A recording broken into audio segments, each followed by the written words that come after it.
is every place now starting to kind of feel like it's moving in that direction where it maybe is a restaurant, but it needs to have the necessity of a DJ. I remember I went to one place, and I think it was when the Twins, the Major League Twins, had a residency somewhere in Parktown over a December period, and they were throwing these Mogodu Monday situations.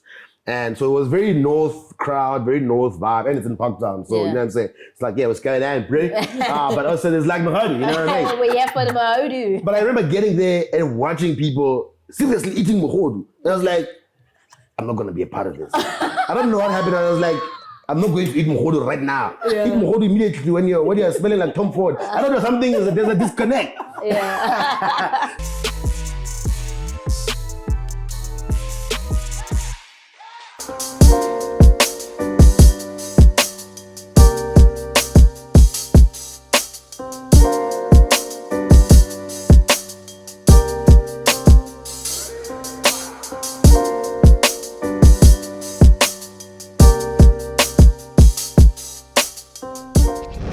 What's good? What's happening, beautiful people? Welcome to another dope episode of the POPcast right here on YouTube. We're coming to you live today from PDL Lifestyle / Car Wash.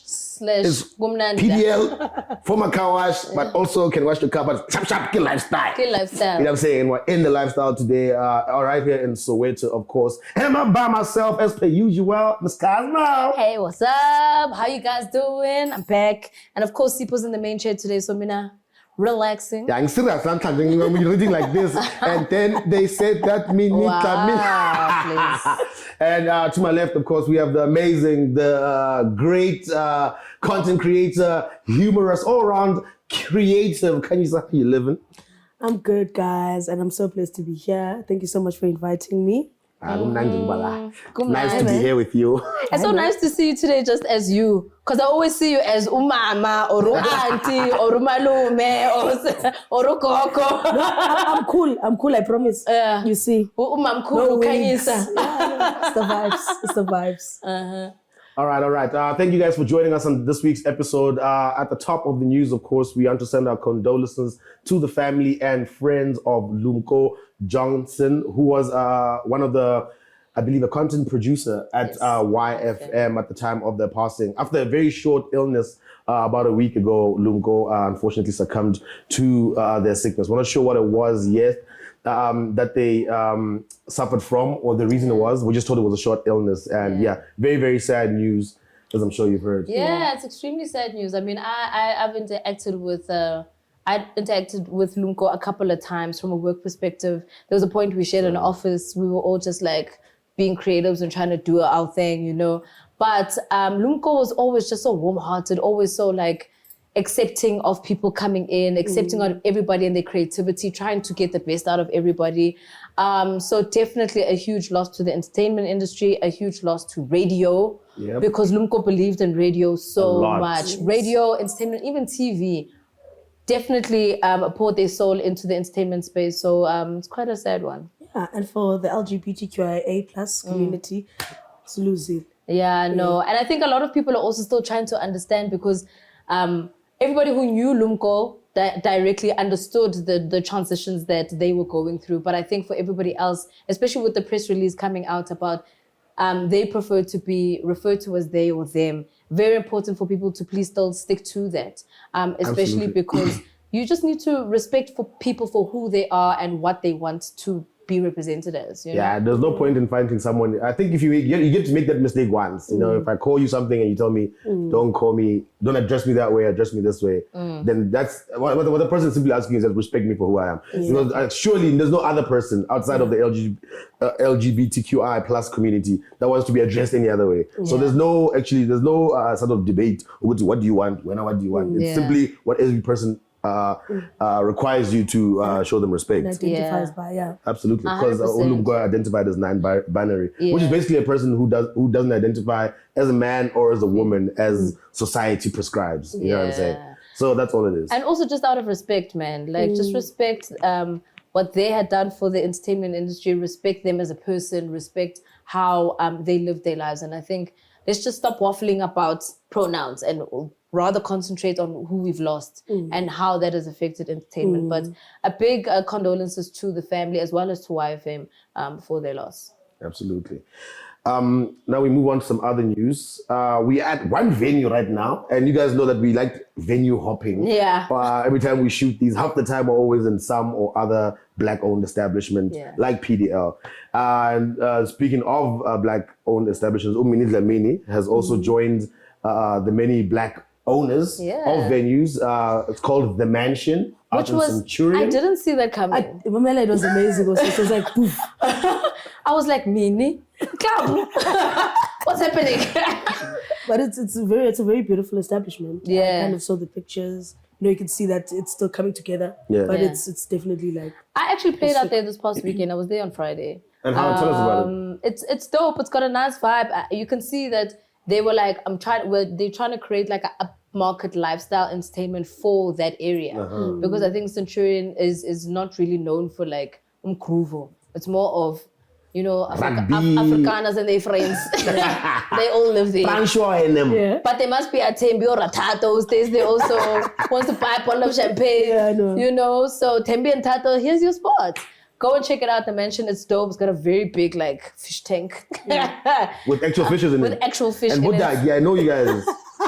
I want to say every week we must go there and find less fish. And the week after that, the fish are just doing this population. Hey, but it's a dope establishment. But you know, I think it also kind of works as a restaurant daytime. So if you were to go there now, you'd probably be able to order from the menu.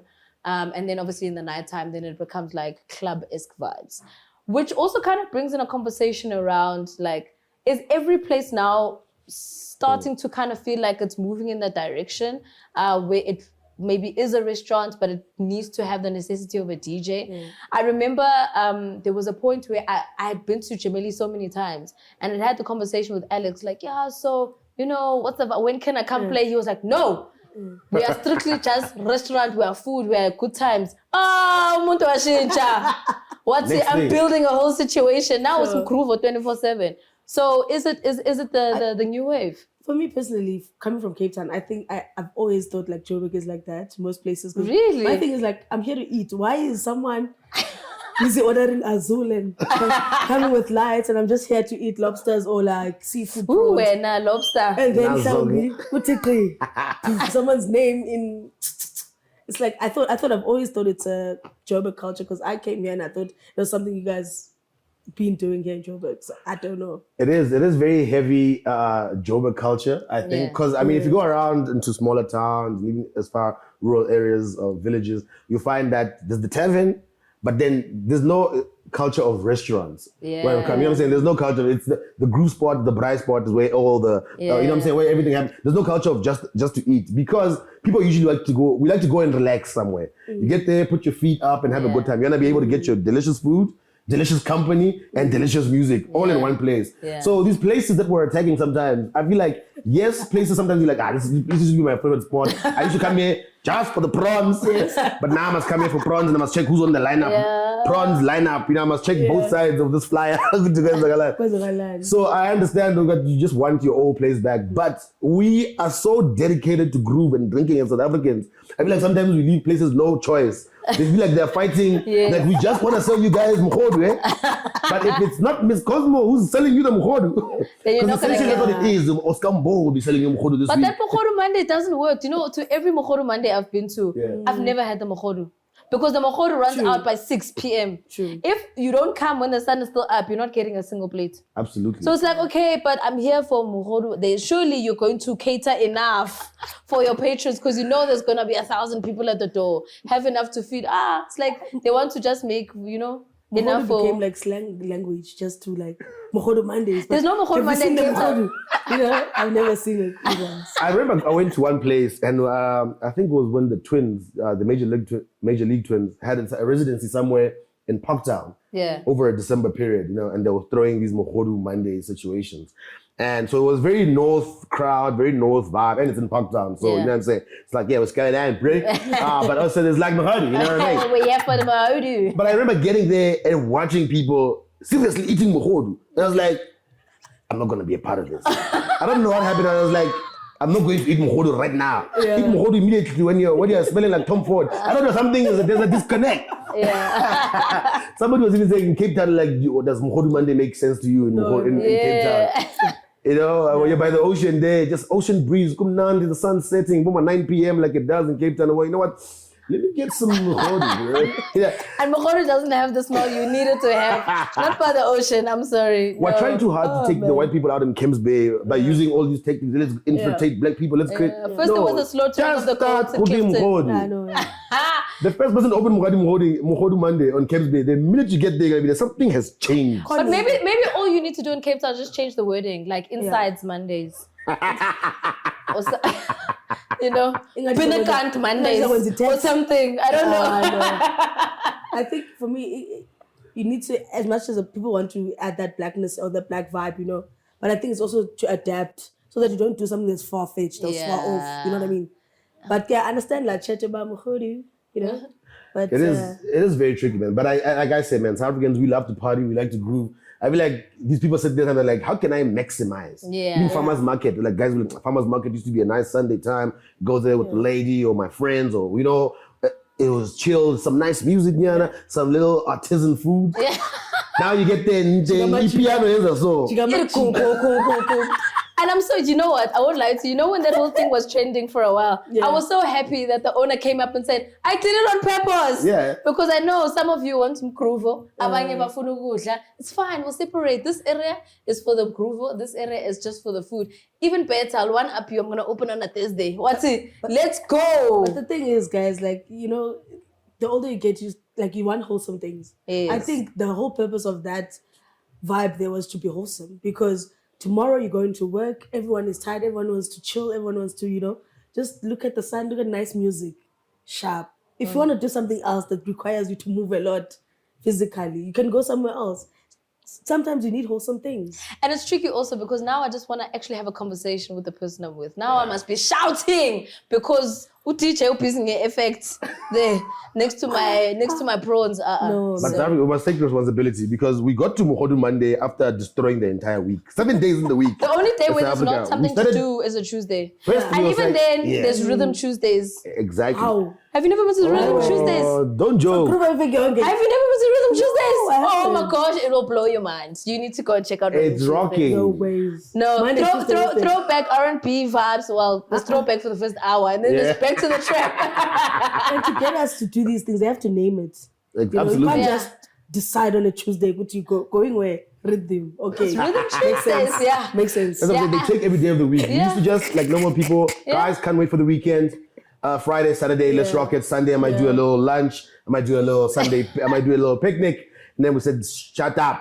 And then we said, Thursday, we're bringing you in. Puza Thursday, let's go. Let's go. We're starting early, guys. It's Fake Friday. Wednesday is ladies' night. Wednesday, we said ladies' night. In the middle of the week, Come let's on. deepen. It's hump day. It's woman crush, ladies' night. And then Monday, Crush before Wednesday. it was boys' holiday.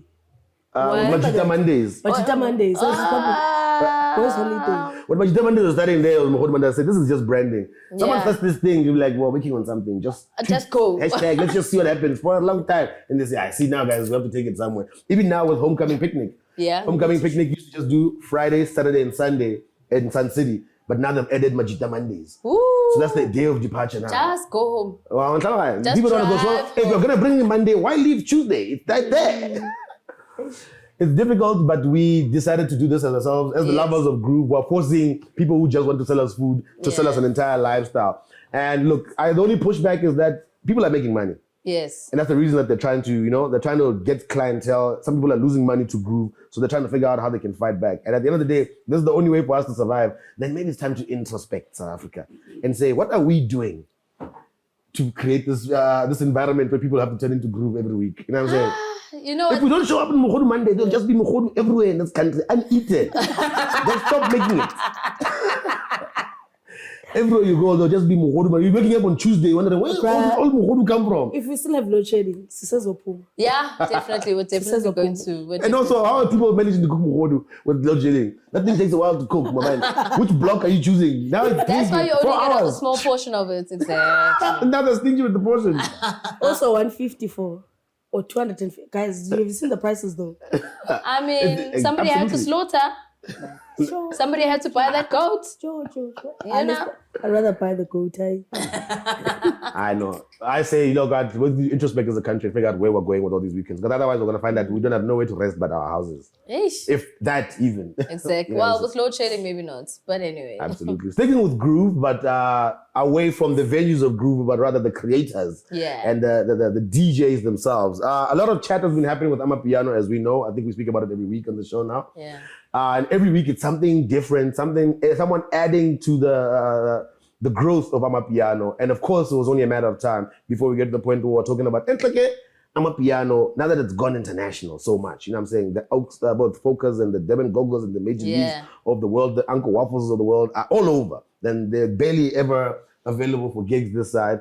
And a lot of the Nigerian market has taken a liking to Amapiano, helping it be exported much faster across the continent and now Europe and the Americas.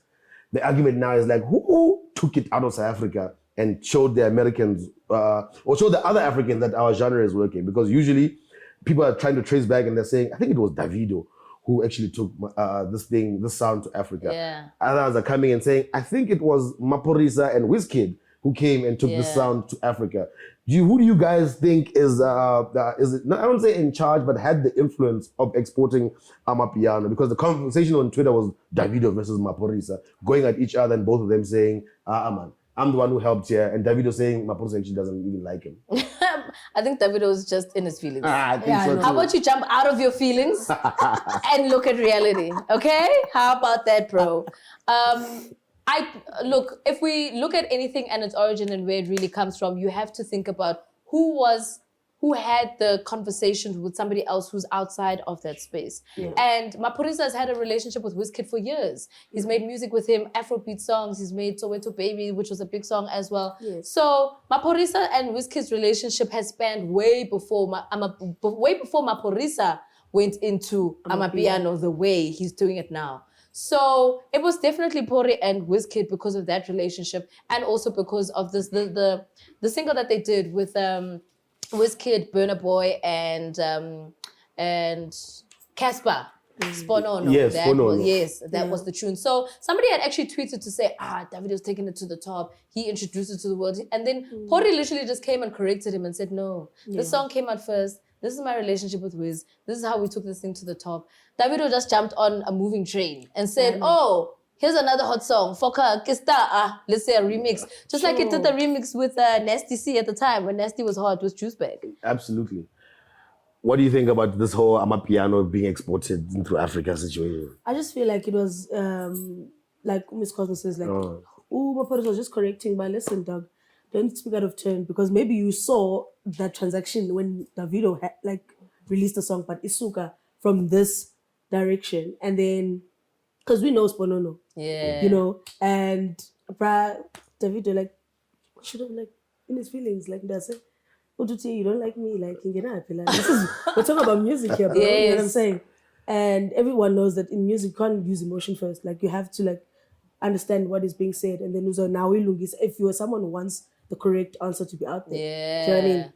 I like that Maphorisa came out in defense, because first of all, it was like somebody who's big in Amapiano in South Africa has to say something. Yeah. And it had to be the Lord Pori, you know what I'm saying?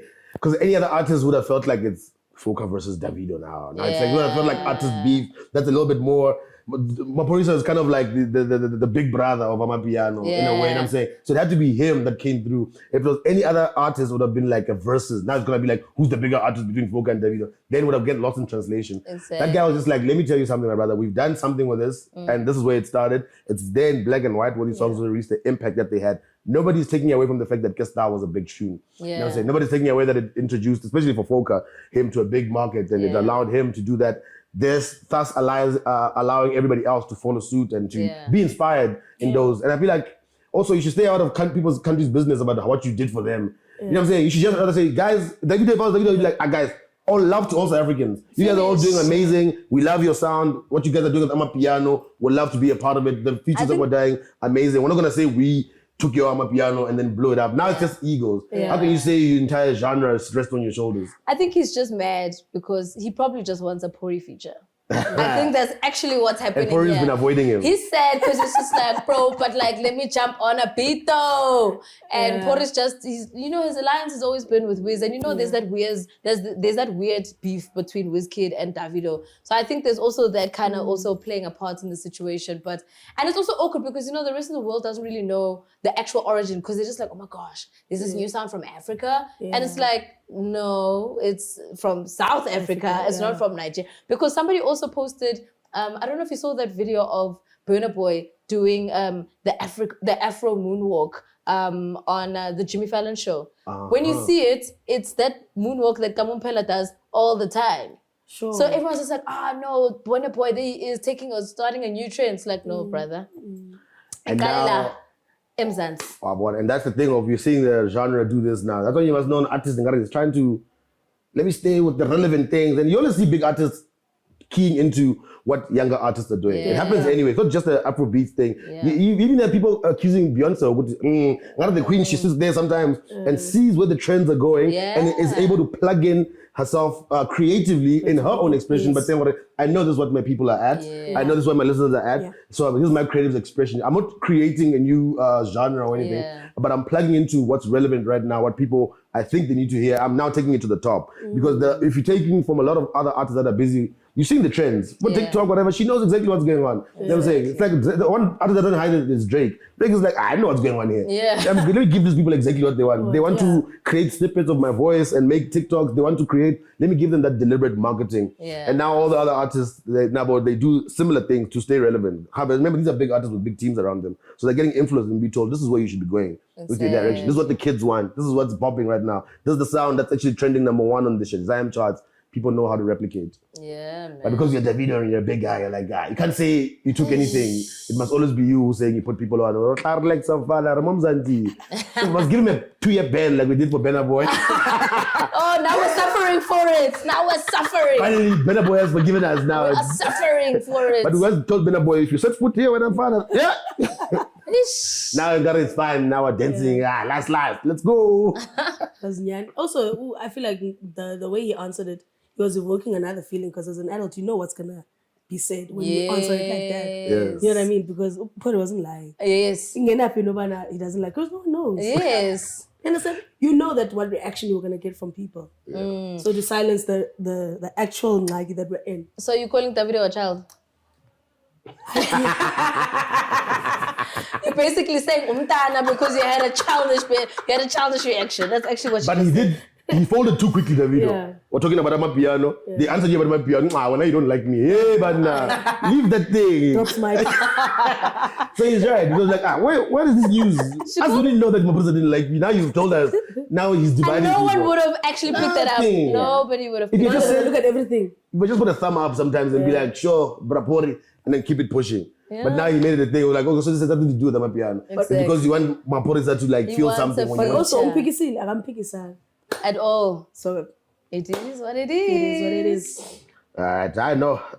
More to some other hip-hop legal matters now. Some factual things that need to be discussed. But Kanye West showed up again on the internet. He took his low hiatus. That he's just building up content. I'm with Kanye West. Every time he's gone, he's just busy getting screenshot.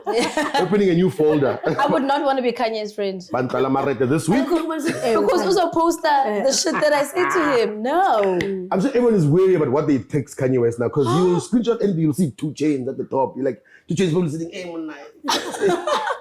No, Kokumoya. Go out for a walk, something. Yeah, I mean, it was like 2 Chainz like, hey man, I hope you get your kids back. And I was like, hey, but I don't like Kim now. I can't go to the party. Now I'm banned from North's party. I was just showing you. It's a pot from me to you. Just keep it to yourself. It comes with being his friend, mate. So there's it's tough being Kanye's friend. You must make sure there's a line that's being drawn in the sand when all this is happening. But outside of personal squabbles that Kanye West usually has, his main squabble now has been with Adidas and The Gap, of course. 2 brands that he's collaborated with and Balenciaga to bring us all the amazing shoes that people have fallen in love with, the culture of the Yeezy brand. Yeah. And of course, it's made him a billionaire and he's been very proud of that. But it turns out, Oguti, got the small things are not right there. You know what I'm saying? Which I feel like I want to discuss them a little bit. But just off the bat of Kanye West and I don't call it a tantrum, but he's him getting all this off his chest and say, you know what, I've actually been unhappy about a lot of things in this deal and I've kept quiet for long enough and these people aren't listening to me, so I'm going to talk to them directly from Instagram. What do you guys think about just that departure point? Where is his PR team? Where is his team? Why does he have a phone? Why is he allowed to have a phone? Take the phone away. Put him in the naughty corner. Tell him to, keep his head on his nose for another hour. Something must happen because, wow, Kanye, you're doing too much. Yeah. But nonetheless, I think it is a bit awkward though, because when you are a brand yourself and you have affiliations with other brands, I get the whole thing of needing to like watch where you step your toes because, oh my gosh, I'm in talks with this and this brand, so I can't, say the wrong thing. But it's also awkward because we're human. Like, we're allowed to also express something. We're allowed to express frustration sometimes. And sometimes I hear Kanye. Like, sometimes I'm like, okay, I get you, bro. Yeah. It's just the approach sometimes. I'm like, oh, but you could have chosen different words, my brother, And that's the tricky part about being a creative and being somebody who expresses himself so much. Because Kanye does that. So for them to ban him from like, I don't know, the relationship or not working with him anymore. I'm just like, it's called the naughty corner. This one is tricking Yana. Damn. I know you mentioned off camera that Kanye West, you agree with him a lot, half the time, with the stuff that he's saying. Because like, the thing is, even you could say, where is his PR team?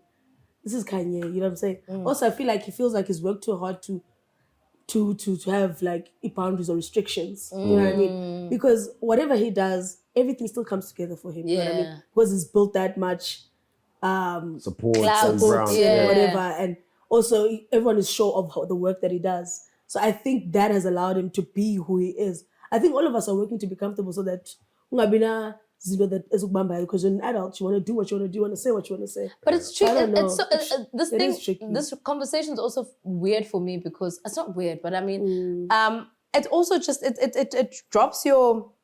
You have to always be on alert. Let me rather say that. I mean, if you look at somebody like, for instance, AKA with his cruise relationship, that's not coming to an end because he's got this campaign called The Last Dance or something. Where it's literally like the last year of him being with Cruise Vodka.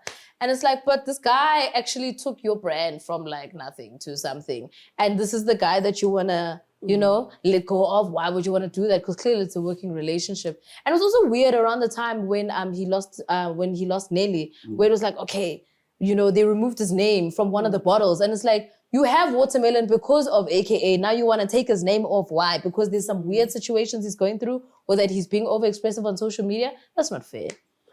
Yeah, no, it's definitely, I understand. These are people like Kanye, and AKA, that when they get very emotional, they make it very public. They wear their hearts on the sleeve. So it's not, they're not the couple of guys who suffer in silence. You know what I'm saying? And I guess going back to Kanye West, definitely feels like he's done a lot. He's worked very hard to get where he is. And of course, Yeezy brand has put on Adidas at a much higher level in the culture. Yeah. You know what I'm saying? They were struggling to find that right brand to compete, especially on lifestyle sneakers like Jordan brand. And then they got Kanye West and Kanye West used to be with Nike. So he was able to like make us forget the Nike relationship, the Nike shoes, and create a whole new brand with Yeezy that they benefited a lot from. Like I said, it's made him a billionaire and continues to make billions for Adidas. And now it seems like he's unhappy about a few things. One of the things he's complained about is saying, I'm not in charge anymore of which colorways are going out with my sneakers. You know what I'm saying? He used to be a lot more hands-on, but now he feels like they're just releasing colorways even that they doesn't like. Yeah. So it's like, that's the first problem. These people keep releasing and doing things just by putting Yeezy on it, but I'm actually not in charge of everything that you guys are seeing now. There's designs that I've let go of, and some I said I don't want to replicate, but now they keep re-releasing them in new colorways. I'm like, we agreed this wouldn't be happening. So that's the one thing that's making me very upset. Bound to happen. Brands are always going to take advantage, especially if they're making money. They're like, we can make even more money. You know what I'm saying? And especially because Kanye has been saying, I actually don't like how expensive my shoes are.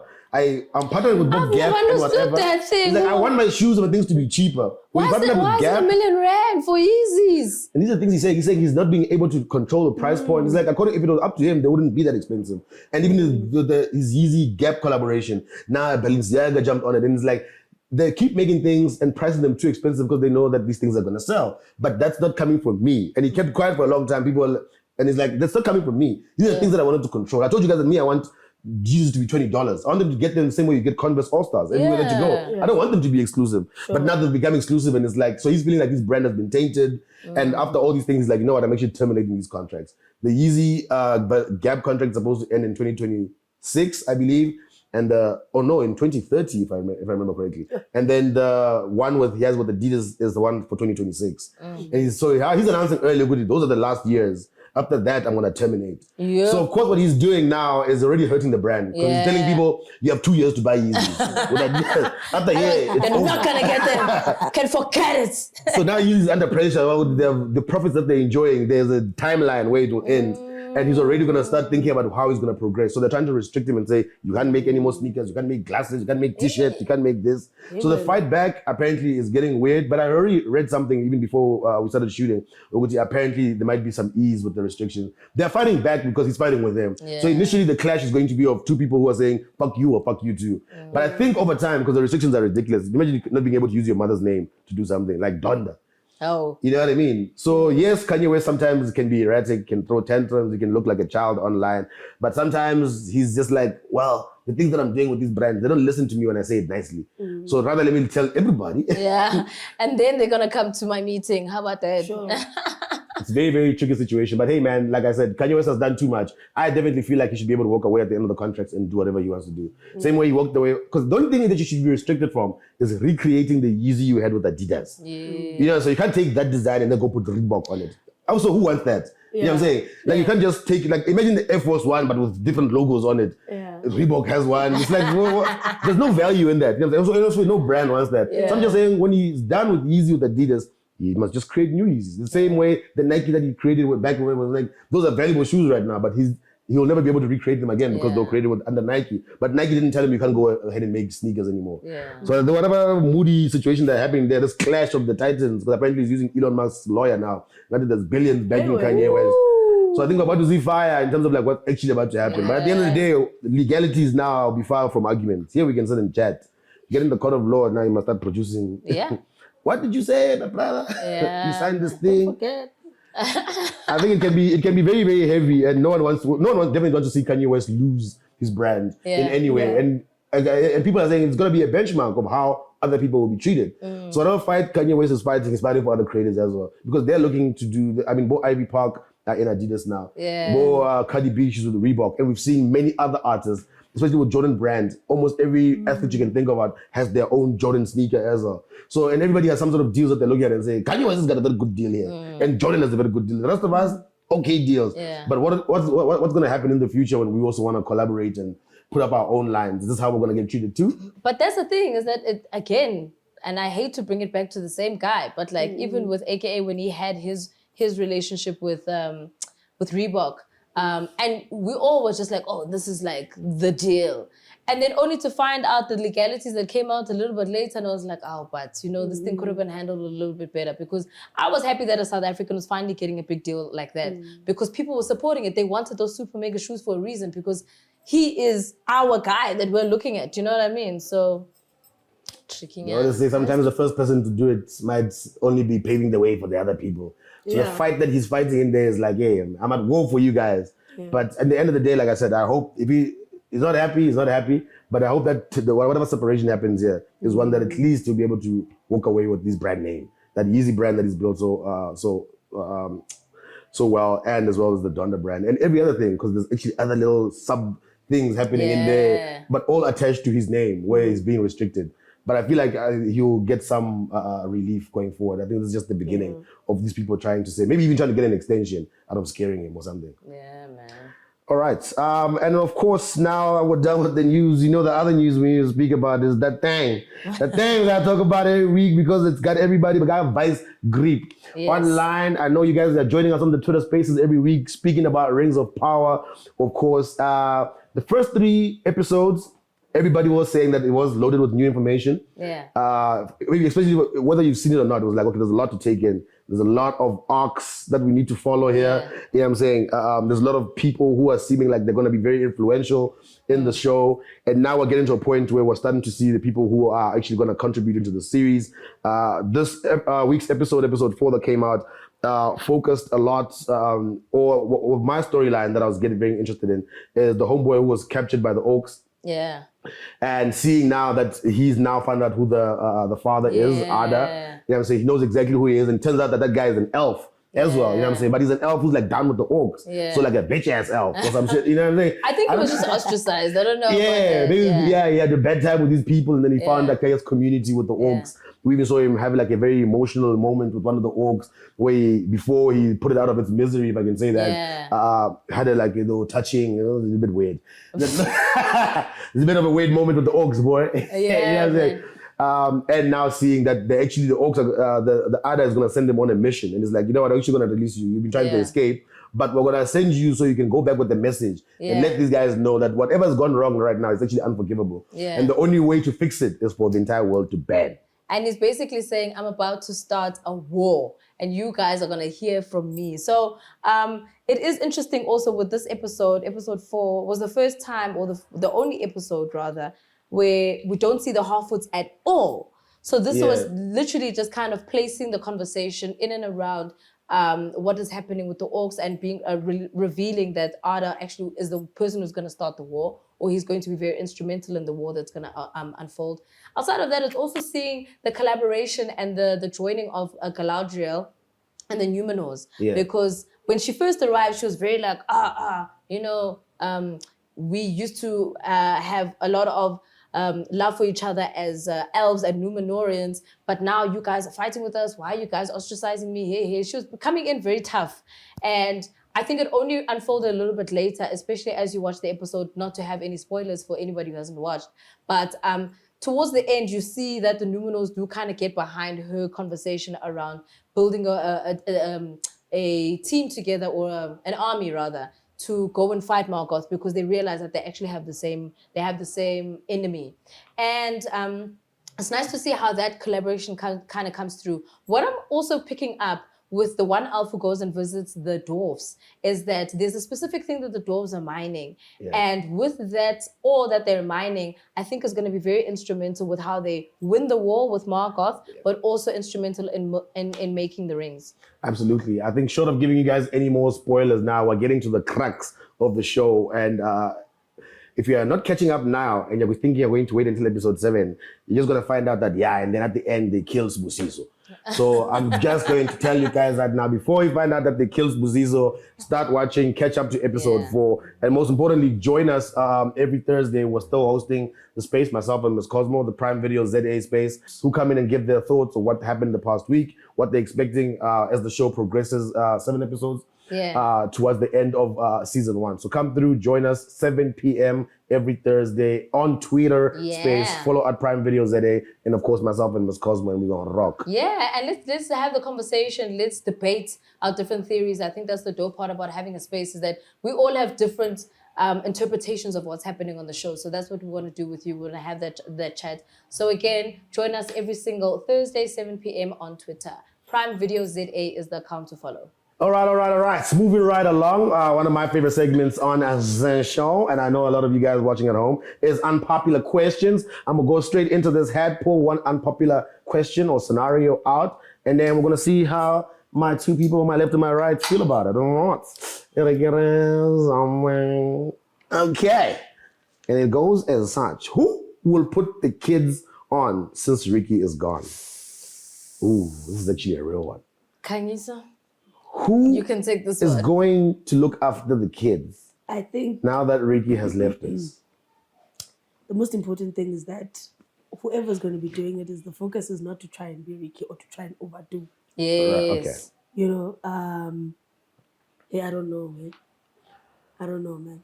Oof. I think he moved differently. You know what I'm saying?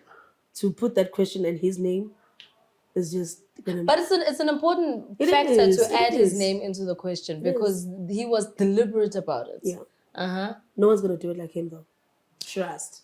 No one's gonna do it like him. But somebody who maybe I'm paying attention to a little bit, seeing how much work that he has or dedicated into working with young artists, could be possibly KO, because he had done it with Cash Time, and obviously things went sour wherever they went sour there. But he still had the energy to kind of come back and say, you know what, let me try again. Here's kind of world. Let me work with these new kids. Let's see how far they're willing to push themselves with my backing. So from that perspective, I still kind of appreciate what KO is doing from there. But it is also kind of difficult because it's like, no one else will be able to kind of leave that footprint. Yeah. I think that's the hard part. We don't want people to step into Ricky's shoes. Yeah. We just want somebody else to hold that baton. Sipo? Yeah, it is a very tricky question to explain or to give an answer for, because it sounds like you're saying who is going to replace Ricky, who's going to be as influential as Ricky, and he was one of one. You know what I'm saying? He was who he was, and there was nobody should attempt to replace him. But inspired by him, I feel like what I would want to happen is all the people that Ricky touched, especially the young kids that exist right now that have had the momentum carried from like a Ricky Kosa and whatnot. And there's plenty of them, guys like Bokos Butich, you know what I'm saying? And he's camped there. Phantom Steez. Phantom Steez, you know what I'm saying? And a whole bunch of people. We know with Ricky, anybody can say they were touched with Ricky, whether they were young or old, in terms of like people in the game. I think everybody had a Ricky verse. If you're in the entertainment industry, at some point you got a verse. Whether you used it or you haven't used it, it's there. Yeah, and I think the best thing you can do is actually trying to learn from what Ricky did. And I think if everybody tries to always look out for the younger kids, then that in that way we'll be honoring Ricky's memory. We don't need another Ricky per se, because there'll never be another one. But what we need is for people never to neglect the young kids. For wherever you're from, wherever you see young talent, especially real young talent that's working out here, trying to get your attention even. I feel like if everybody takes a moment every now and then to pause and try to listen, trying to give a high five. Because remember, it's not always about, I'm going to open the doors in the industry for you. Sometimes it's just the encouragement. People can tell you, I met him once, he told me I was dope, he gave me a high five, we took a picture. That was enough for me to say, this guy on my, who I admire, who inspires me, says, keep going. And I kept going. And that's it. Sometimes it's just as little as just giving somebody attention. You know what I'm saying? Just stopping to say, what are you busy with? Oh, 2 minutes, you're rocking it. Continue in this way. Or, leave this thing. It's going to slow you down. This is the direction you should be saying. Because the kids sometimes are making simple mistakes where someone who has experience can come to them and be like, oh, no. Don't go about it that way. It's going to slow you down. These people are not going to listen to you. These are the people, these are the doors you should be knocking on. These guys are open. This is where you should be putting your stuff.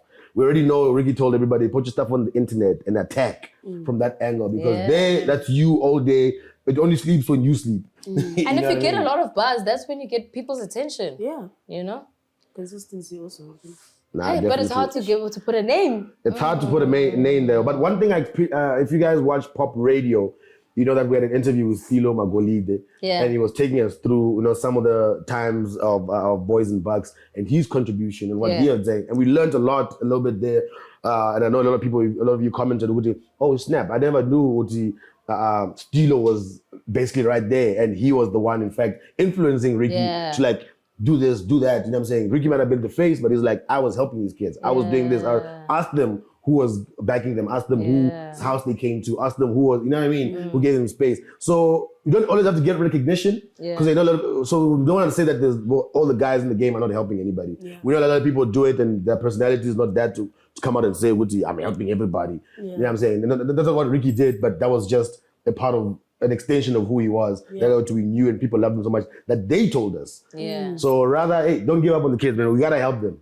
I don't know, one way or another, you gotta always show love. So you must show, everyone just shows somebody love, then everybody's working. You know what I'm saying? Can I ask, and I not to necessarily even turn this into like an interview or whatever, because every industry is kind of different, and how we get into the spaces are different as well. But I'm just thinking also from a comedy space, did you ever feel like there were people who were kind of then reaching out to say, okay, who else is doing work that we can give them a platform? Personally for me, like when I started like doing videos and stuff, there were certain like comedians that I looked up to that came to me like, oh dog, this is the kid you need to look out for. People you'd be surprised, like about Nina. Nina was the first. Oh, really? This hand right here, she's gonna do amazing work, you know what I'm saying? Sometimes people don't have the platform to really give you, but that confidence to say that you are capable to do this, it's enough sometimes. So, and at the time it was hard, everything was closed, it was locked down, so there was no direct, no, but it was like, listen to this, and also just for yourself, but that importance is actually amazing, to get people like her to say, you are doing amazing.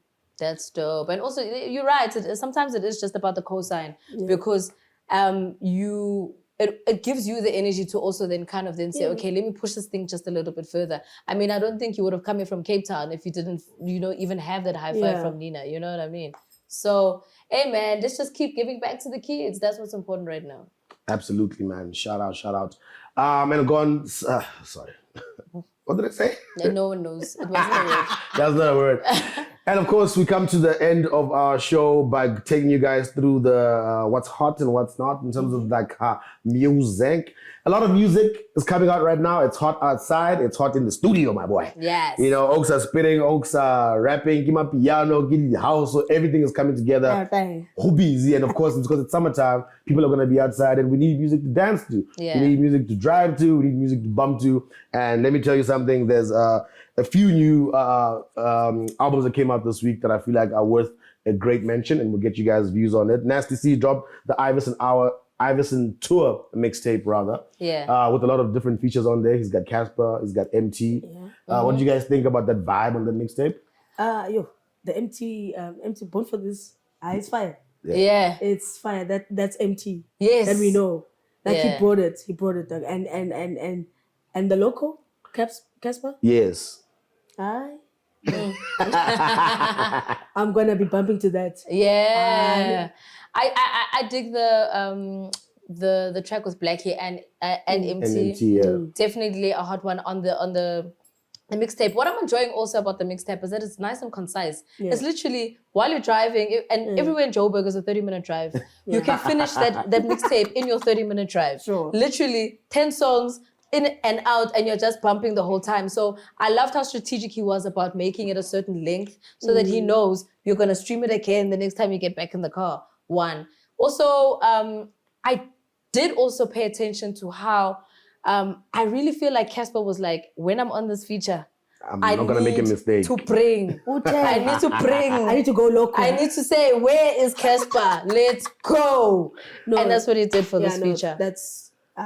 Nah, I enjoy Casper. This is the first track I played. I looked at everything and I said, I clicked down first.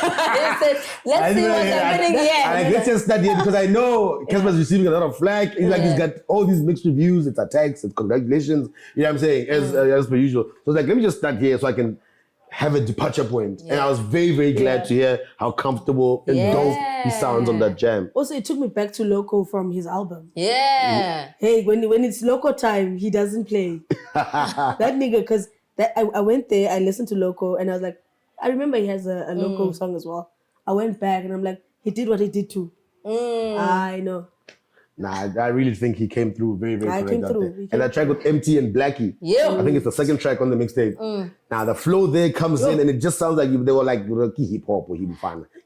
For me, it was about how the flows switch up from like Nasty into Blackie into MT. It's like they were all in studio like against the same mic. You know how in the old school videos where you see them all just like, okay, it's my turn, put me in coach. And it's like, okay, Nasty, you done, let's go. They literally made sure that the symmetry and how they jump from one to the next, everyone was tag teaming each other. They were like, yo, we're about to body the song. So big ups to Nasty C. This beautiful mixtape. And also I love it because it's for the heads, man. I love when the hip hop guys stick to their shit. Say, I'm just going to be rapping here. This is the hip hop beats, hip hop cats. Let's just rap. Not too many politics. Not what trying to do. Like you said, I'm glad to put a mixtape at the end of it so people can just receive it as such. You know what I'm saying? Which, I'm not saying it's not a mixtape, but I'm just saying just that let people know we came out here, everybody was flexing a little bit. We had some beats, we had fun in the studio. Here's the body of work. But that's what a mixtape is supposed to be. A mixtape is supposed to be, I'm just like whiling out. You're going to hear me while out. It's not a constructed album. It's not a constructed song. It's just, we're having a good time in studio and we're just giving you what we've got. It's about choruses and whatever. Just rap. But I think they forgot MT were capable of what? Yeah. In the streets. Well, Nessie said, don't worry, boy, I got you. Nessie said, don't worry, boy, I got this, let's go. And I love that MT verse because I haven't heard him flow like that in a while. You know what I'm saying? Because the song that he's been releasing as of late, and he's always kind of chill. You know, MT's got that laid back flow where it's like, I can ride your beat so nicely and then just last 4 bars, just to finish it off. But he can sit there, You know what I'm saying? Whatever he's doing, he can But- just talk to you in a way that you can understand the guy. Yeah. But at the same time, it's like you hear what I'm saying and it's impacting you. On this one, he was the same flow that Nasty opens up with. The guy's like, okay, let's take it this way. And then that's a guy who's versatile, who's just like, I can do this in my sleep, man. Nah, I love it. Of course, another drop that came out. We'll be talking about this kind of god, KO. Yes. I don't know if you don't know anything about how much we love Sete or Skanda Republic in general. Yes. KO has been giving us good music for a better part of this year. Starting off with Skanda World, and we already heard, even last year, okay, this guy is comfortable again. He's doing what he does best. And even when he's trying out new styles, somebody said something very important, and I'm paraphrasing. He always knows how to stay in his, how to showcase his own talent, even when he's trying to be different, writing a different beat, when he's on trying like Sete. Somehow he's always true to who KO's essence is. And in this album, I think that's very evident. Yeah. Yeah, and I listened to the one with Msake also. Yeah. I know. It's a very nice album. Do you know who shone for me a lot in this as a feature was Bobby Cooper with Fezeka. Because I was like, who is this angelic voice? And I went and I checked, I was like, Miss TikTok herself. I said, okay, girl, I see you out here doing your thing. Them vocal lessons are definitely paying off. So I loved how she was shining on the song. So big ups to her as a feature. The entire project itself, I really enjoyed it. It also brought it back. Very important thing to also note, and I say this to artists all the time, stick to the guy who works with you the best, the guy who understands you as an artist. Lunatic is back and you can hear it. You can hear Lunatic is back as a producer on this project. You can hear that him and KO have mended their issues and they're just saying, let's get the body out. And I love how KO is also flexing on this one. He's also given us Moshito, which feels like a little bit of a kind of immediately the song is like I said this track is about to go down. And it was like, yeah, I'm gonna give you guys what you want to I said, tag up the back. I said, then the beat drops. I said, let's go. The moment someone swears at you, you must be ready for war. And that's exactly what KO did on this one. I remember in Guluba when that guy spits. I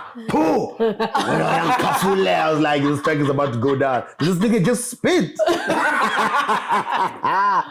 That's how you know this nigga's about to go down. Yeah, man. Oh, what a hot album. Shout outs to KO and the team. Yes, sir, yes, sir. And of course, we have AKA we spoke about earlier, who's also back. New single, new video, new energy. Yes. With Lemonade featuring Nasty C. And they're writing a nice sample over here as well, as KO does. And I think, just off the bat on my side, I thought that was a very dope sample. I thought it sounds very, very smooth. It worked nicely. You know what I'm saying? It worked very nicely. And it worked even nicer for Nasty C. Like, he comes onto that song and he's just like, I'm home here. I said, I'm home here. And because Nasty C, usually we hear him on the more hip-hoppy beats. You know what I'm saying? Like the track but now you're hearing him here taking off. Everything is all right. I was like, no, home not there. He bodied it. Yeah. I think for Nasty, firstly, I wasn't expecting the ziggy ziggy zag because I was like, okay, he's pulling an AKA on us. What's happening? But what I dig about what I'm seeing now is that Nasty sees the guy to bring the best out of the artist right now. Because he brought the best out of Casper, he brought the best out of MT, he brought the best out of AKA. Because I know a lot of people have been like on the fence about AKA right now. They're like, the music, what's happening? Is he still the same guy? What's going on? And I think AKA was like, you know what, getting Nasty as a feature was also him kind of then saying, let me up my game and bring myself back to what people want me to be. And that's what he did on the song. Yeah, and I think it's a good, it's a step in the right direction for AKA, who I've criticized heavily before. And, you know what I'm saying? People always say that I'm hard at AKA, apparently. I don't get it.